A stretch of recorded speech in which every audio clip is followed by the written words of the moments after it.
أينما كنا أينما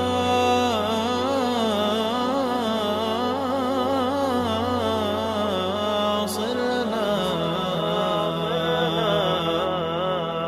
أينما صرنا قلنا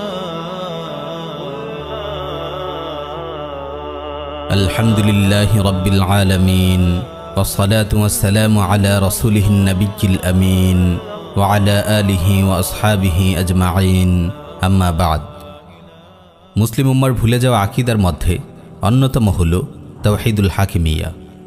উম্মার চলমান অধপতন ঠেকাতে এই তাওহীদুল হাকিমিয়ার বিকল্প নেই। পৃথিবীর দিকে দিকে নির্যাতিত মুসলিমদের উদ্ধার করতে হলে তাওহীদুল হাকিমিয়ার বিকল্প নেই।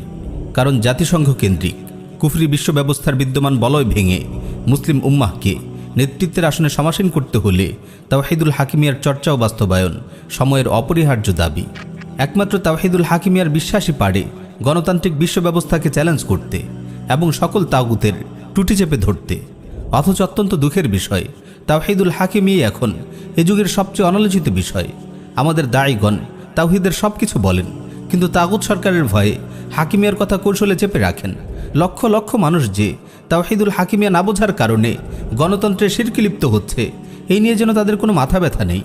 আরও দুঃখের বিষয় হচ্ছে, তাওহীদুল হাকিমিয়া নিয়ে কেউ কথা বললেই এসব দায়ী ভাইয়েরা জঙ্গি ও খারিজি বলে তেরে আসেন।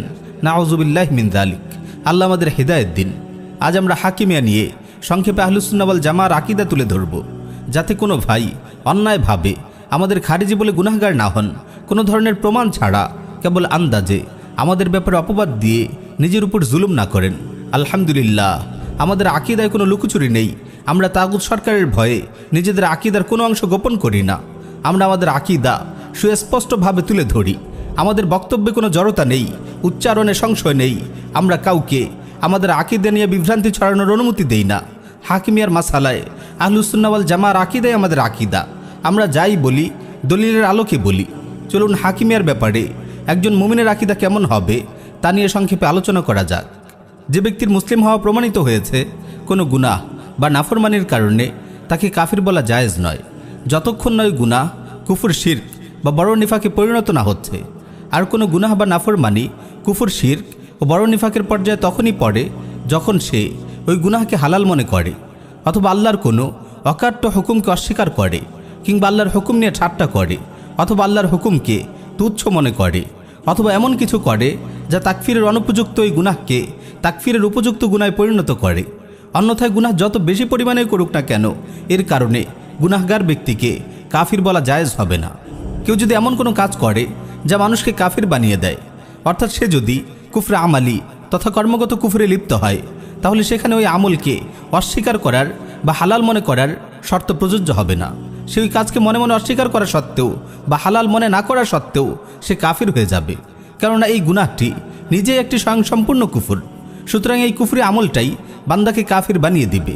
তাকফিরের ক্ষেত্রে ইস্তেহলাল বা হালাল মনে করার যে শর্ত লাগানো হয়, তা এমন গুনাহের ক্ষেত্রে প্রযোজ্য যে গুনাহটি স্বয়ং কুফর, শিরক বা বড় নিফাক নয়। তাকফির বা কাউকে কাফির বলে আখ্যায়িত করা এটি অন্যান্য শরীয়হ হুকুমের মতো আল্লাহর একটি গুরুত্বপূর্ণ হুকুম। তাই তাকফিরকে অস্বীকার করা জায়েজ নয়, বরং যাদেরকে আল্লাহ তাআলা এবং রাসূল সাল্লাল্লাহু আলাইহি ওয়াসাল্লাম তাকফির করেছেন তাদেরকে নির্ভয়ে তাকফির করা ওয়াজিব। এই মাসালায় খারিজি ও আহলুস সুন্নাহ ওয়াল জামাআতকে আলাদাভাবে চিনতে হবে। খারিজিরা কবিরা গুনাহ করলেই তাকফির করে বসে, আর আহলুস সুন্নাহ ওয়াল জামাআতের অনুসারীরা কেবল সেই সব আমলের কারণে তাকফির করেন যেসব আমল শরিয়ার ভাষ্য অনুযায়ী মানুষকে কাফির বানিয়ে দেয়। শরিয়া নির্দেশিত এই তাকফিরের কারণে ভ্রান্ত মুরজিয়ারা আহলুস সুন্নাহ ওয়াল জামাআর অনুসারীদেরও তাকফিরি বা খারিজি বলে অপবাদ দেয়। নিঃসন্দেহে এটি মারাত্মক বিভ্রান্তি। গুনাহগার ও ফাসিক তাওহীদবাদী মুসলিমদের ব্যাপারে ইসলামের আকীদা হলো, তাদের গুনাহ যদি কুফর ও শিরকের পর্যায়ে না হয়, তবে আল্লাহ তাআলা চাইলে তাদের শাস্তি দেবেন অথবা মাফ করে দেবেন। আমলি কুফরের মধ্যে কিছু কুফর আছে, কুফর আকবর বা বড় কুফর, যেগুলো মানুষকে ঈমানের গণ্ডি থেকে বের করে দেয়। যেমন আল্লাহ তাআলা ও রাসূল সাল্লাল্লাহু আলাইহি ওয়াসাল্লাম এবং দ্বীনে ইসলামকে গালি দেয়া বা ঠাট্টা বিদ্রূপ করা, ইবাদতে আল্লাহর সঙ্গে কাউকে শরীক করা, বিধান প্রণয়নে কাউকে শরীক করা ইত্যাদি। আবার কিছু কুফর আছে কুফর আসগর বা ছোট কুফর, যেগুলো মানুষকে ঈমানের গণ্ডি থেকে বের করে দেয় না। কোনো জামাতকে তাকফির করা আর কোনো বিশেষ ব্যক্তিকে তাকফির করার মাঝে পার্থক্য আছে। অনেক সময় সালাফগণ কোনো জামাতকে কাফির বা মুশরিক জামাত বলতেন, কিন্তু ওই জামাতের কোনো বিশেষ ব্যক্তির উপর কুফর বা শিরকের হুকুম লাগাতেন না, যতক্ষণ না তাদের উপর হজ্জত কায়েম করা হয়। কোনো নির্দিষ্ট ব্যক্তিকে তাকফির করা বা কাফির বলে আখ্যায়িত করা সাধারণ কোনো মুসলিমের কাজ নয়, বরং এই দায়িত্ব বিশেষজ্ঞ ওলামায়ে কেরামের। তাই সাধারণ জনগণের কাউকে তাকফির করা হারাম। তারা বড় জোর বিশেষজ্ঞ আলিমদের তাকফির সংক্রান্ত রায় নকল করতে পারেন। কোনো বিশেষ ব্যক্তিকে তাকফির করার ক্ষেত্রে অনেক প্রতিবন্ধকতা রয়েছে। এগুলোকে মাওয়ানিওয়াত তাকফির বলা হয়, যেমন জাহালাত বা অজ্ঞতা, তাউইল বা ব্যাখ্যা, ইকরাহ বা বাধ্য করা ইত্যাদি। কেউ যদি কুফরি কাজ করতে বাধ্য হয় তবে তাকে তাকফির করা যাবে না, কারণ এখানে তাকফিরের প্রতিবন্ধক ইকরাহ বা বাধ্যকরণ পাওয়া গেছে। তবে ইকরাহ বা বাধ্য করা তাকফিরের প্রতিবন্ধক তখন হবে যখন তা নিজের ক্ষেত্রে হবে। তাই কেউ অন্যকে কুফরি লিপ্ত করলে সে কাফির হয়ে যাবে।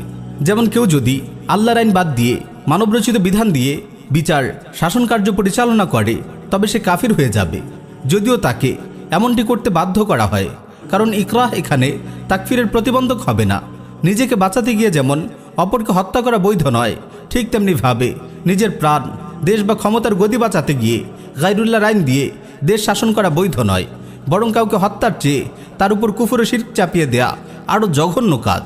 সুতরাং যে ব্যক্তি ক্ষমতার গদিতে বসবে তার উপর ফরজ হলো সে আল্লাহর নাজিলকৃত শরিয়া অনুযায়ী বিচার ও শাসন কার্য পরিচালনা করবে। মানবরচিত সংবিধান দিয়ে বিচার করে নিজেকে ও দেশের জনগণকে শিরকে লিপ্ত করবে না। যদি সে আল্লাহর আইন বাস্তবায়ন করতে অক্ষম হয় তবে সে শাসন ক্ষমতা থেকে সরে দাঁড়াবে। সাহিহ বুখারীতে এসেছে, ইমাম হাসান বসরি রাহিমাহুল্লাহ বলেন, আখাযাল্লাহু আলাল হুক্কাম আল্লা ইয়াত্তাবিউল হাওয়া ওয়ালা ইয়াখশাউন নাস ওয়ালা ইয়াশতারু বিআয়াতি সামানান কালিলা। আল্লাহ রাব্বুল আলামিন শাসকদের কাছ থেকে ওয়াদা নিয়েছেন যে তারা প্রবৃত্তির অনুসরণ করবে না, লোকদের ভয় করবে না এবং আল্লাহর আয়াতের বিনিময়ে তুচ্ছ মূল্য গ্রহণ করবে না। তারপর তিনি কয়েকটি আয়াতের সঙ্গে এই আয়াতটিও তেলাওয়াত করেন, ওয়ামাল্লাম ইয়াহকুম বিমা আনজালাল্লাহ ফাউলাইকা হুমুল কাফিরুন। যারা আল্লাহর নাজিলকৃত শরিয়া অনুযায়ী ফয়সালা করে না তারাই তো কাফির। কাউকে নাহক তাকফির করা ভয়াবহ অপরাধ। কোরআন সুন্নাহর ভাষ্য ও সালাফের কর্মপদ্ধতি থেকে বিষয়টি খুবই স্পষ্ট। তাই বিশেষজ্ঞ আলিমগণ তাকফিরের ক্ষেত্রে অত্যন্ত সতর্ক থাকেন এবং ধীরে সুস্থে অগ্রসর হয়ে থাকেন। তাওহীদের খণ্ডিত বিশ্বাস ও খণ্ডিত আমলের কোনো সুযোগ নেই। যতক্ষণ পর্যন্ত বান্দা তাওহীদের সকল প্রকারের উপর পরিপূর্ণভাবে ঈমান না আনছে তার মুমিন হওয়ার কোনো সুযোগ নেই। যে ব্যক্তি কেবল তাওহীদুর রুবুবিয়ার উপর ঈমান আনলো, তাওহীদুল উলুহিয়ার উপর ঈমান আনলো না, সে কাফির। অনুরূপভাবে যে ব্যক্তি তাওহীদুল উলুহিয়ার সব প্রকারের উপর ঈমান আনলো কিন্তু তাওহীদুল হাকিমিয়া মানল না, সেও কাফির। এক কথায় তাওহীদের একটি অংশকে অস্বীকার করলেও বান্দা কাফির হয়ে যাবে, কারণ খণ্ডিত তাওহীদ মূলত কোনো তাওহীদই না। কুফর, শিরক ও নিফাকে আকবরের যে কোনো এক প্রকারে লিপ্ত হলেই বান্দা তাওহীদের গণ্ডি থেকে বের হয়ে যায়। যে ব্যক্তি কবর পূজা করে না, গায়রুল্লাহর ইবাদত করে না, কিন্তু আল্লাহর নাজিলকৃত শরিয়া বাদ দিয়ে মানবরচিত সংবিধানের আনুগত্য করে, তবে নিঃসন্দেহে সে মুশরিক, যদিও সে মুসলিমদের মতো সালাত আদায় করে এবং রোজা রাখে। আল্লামা শানকিতি রাহিমাহুল্লাহ তার বিখ্যাত তাফসির আদওয়াউল বায়ানে লিখেন, ফাল ইশরাকু বিল্লাহি ফি হুকমিহি কাল ইশরাকি বিহি ফি ইবাদাতিহি। বিধান প্রণয়নে আল্লাহর সঙ্গে কাউকে শরিক করা ইবাদতে আল্লাহর সঙ্গে শরিক করার মতোই। তিনি আরও বলেন, আন্নাল্লাযীনা ইয়াত্তাবিউনাল কাওয়ানিনাল ওয়াদঈয়্যাহ আল্লাতী শারাআহা আশ-শাইতানু আলা আলসিনাতি আউলিয়াইহি মুখালাফাতান লিমা শারাআহু আল্লাহু জাল্লা ওয়া আলা আলসিনাতি রাসূলিহি সাল্লাল্লাহু আলাইহি ওয়াসাল্লাম আন্নাহু লা ইয়াশুক্কু ফি কুফরিহিম ওয়া শিরকিহিম ইল্লা মান তামাসাল্লাহু বাসীরাতাহু ওয়া আ'মাহু আন নূরিল ওয়াহয়ি মিসলাহুম। যারা মানবরচিত সংবিধানের আনুগত্য করে, যে সংবিধান শয়তান তার বন্ধুদের মাধ্যমে প্রণয়ন করেছে এবং যে রাসূল সাল্লাল্লাহু আলাইহি ওয়াসাল্লামের উপর আল্লাহ তাআলার নাজিলকৃত শরিয়ার বিপরীত তাদের কুফর ও শিরকের ব্যাপারে কেউ সন্দেহ করতে পারে না। কেবল সেই সন্দেহ করতে পারে যার অন্তর্দৃষ্টি আল্লাহ তাআলা কেড়ে নিয়েছেন এবং যাকে ওহির আলো থেকে আল্লাহ তাআলা বঞ্চিত করেছেন, যেভাবে বঞ্চিত করেছেন শয়তানের ওই বন্ধুদের। আল্লাহর নাজিলকৃত শরিয়াকে বাদ দিয়ে ভিন্ন কোনো বিধান প্রণয়ন এবং মানবরচিত কোনো সংবিধানের আনুগত্য যে শিরক, এতে কোনো সন্দেহ নেই এটি কুফরে আকবর, যা মানুষকে ইসলামের সীমানা থেকে বের করে দেয়। এতে ভিন্ন কোনো ব্যাখ্যার কোনো ধরনের সুযোগ নেই। এ ব্যাপারে সালাফের মাঝে কোনো মতানৈক্য নেই। এখানে কিছু অতিরিক্ত কথা হতে পারে সেই শাসকের ব্যাপারে যে আল্লাহর নাজিলকৃত শরিয়াকে সংবিধান হিসেবে গ্রহণ করেছে এবং তা বাস্তবায়নও করেছে, তবে কোনো বিশেষ মামলায় প্রবৃত্তির চাহিদার কারণে সে স্বজনপ্রীতি করে শরিয়ার বিপরীত ফয়সালা করেছে। এক্ষেত্রে বলা হয় কুফরুন দুনা কুফরিন বা ছোট কুফর। এক্ষেত্রে তাকে কাফির বলা যাবে না, কারণ সে আল্লাহর নাজিলকৃত শরিয়াকে সংবিধান হিসেবে গ্রহণ করেছে এবং বাস্তবায়নও করেছে, মানবরচিত কোনো সংবিধান গ্রহণ করেনি। কেবল কিছু মামলায় কুপ্রবৃত্তির ধোকায় পড়ে শরিয়ার বিপরীত বিচার করেছে। যারা আল্লাহর শরিয়াকে বাদ দিয়ে নিজেদের নাপাক হাতে সংবিধান প্রণয়ন করে তারা যেমন কাফির, যারা এই মানবরচিত সংবিধান দিয়ে বিচার ও শাসন কার্য চালায় তারাও কাফির। এদের মাঝে কোনো পার্থক্য নেই, কারণ যদি কেবল সংবিধান প্রণয়নকারীকেই কাফির বলা হয় এবং বাস্তবায়নকারীকে কাফির বলা না হয়, তাহলে শয়তান ছাড়া কেউ কাফির হবে না। কারণ কুরআন সুন্নাহর বক্তব্য অনুযায়ী মানবরচিত সংবিধানের প্রণেতা স্বয়ং ইবলিস শয়তান। এই পর্বে হাকিমিয়ানি আমরা আহলুস সুন্নাহ ওয়াল জামায়াতের আকীদা সুস্পষ্ট ভাষায় তুলে ধরলাম। এই হলো আমাদের আকীদা। আলহামদুলিল্লাহ, এতে কোনো লুকোচুরি নেই, আমাদের ব্যাপারে কারো অপবাদ দেওয়ার সুযোগ নেই। আমরা আমাদের আকীদা এখানে সংক্ষেপে তুলে ধরলাম।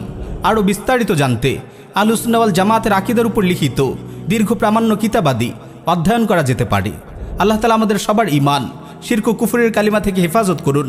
মৃত্যু পর্যন্ত আমাদের সিরাতে মুস্তাকিমের পথে অটল অবিচল রাখুন। আমিন ইয়া রাব্বাল আলামিন।